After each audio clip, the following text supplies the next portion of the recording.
Well, for more on Japan's elections, I'm joined by Yuki Tatsumi, Director of the Japan Program at the Stimson Center. Welcome to the show. Thank you for having me.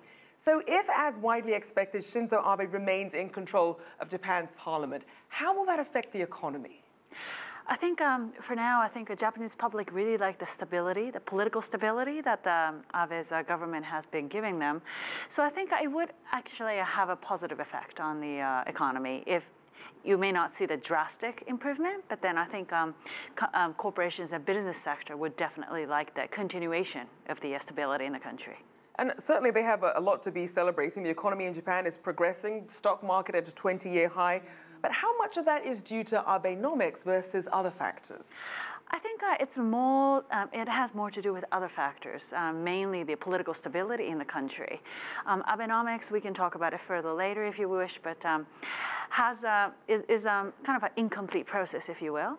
But I think our business sector in the country appreciates more than anything else that there is a very stable political leadership by Abe and his government, and his economic policy has been pretty consistent in terms of try to increase the domestic demand, and also expand the basis for the tax revenue by encouraging more women to enter into the workforce and so forth. So then, given this stability, how do you think this election will affect Abe's ability to push through more structural reforms through Parliament? That's what I think I would think that the most Japanese business are expecting him to do, and then I think the Abe's mandate for the Statman election was to get the fresh new mandate in terms of how the anticipated increased tax revenue from the increase of the consumption tax will be spent. Will that be spent to save the Social Security? Will that be spent to support the more younger family that has younger children? And then I think either way, I think it will provide the more of a safety net for the Japanese voters and average Japanese lives. So I think definitely it will have a positive effect. And what do you think businesses are looking for as Abe potentially comes back into power? I think our business is more than anything else looking for Abe to really follow through his promise on the third era of the Abenomics. That did involve a little bit painful but necessary structural reform in the Japanese business practices.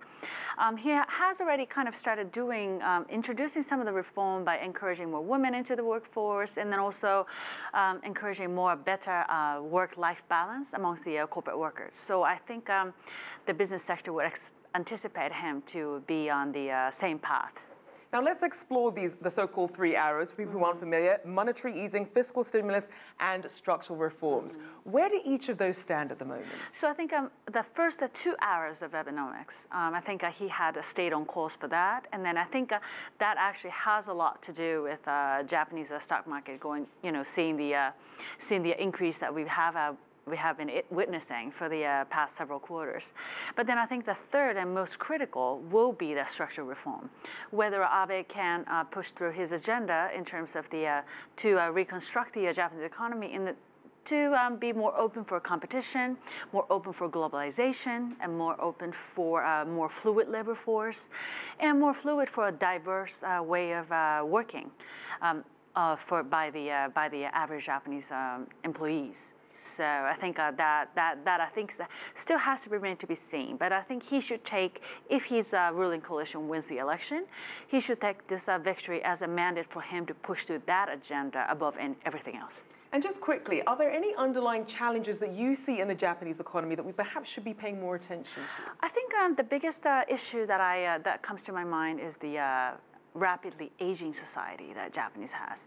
And then I think Japan hasn't quite figured out yet how to better utilize the senior labor force, if you will, that people over between 60s and 70s that are still quite young and very vibrant, and has a lot of potential to contribute to the economy, but then, in terms of Japanese corporate rules, they are retired.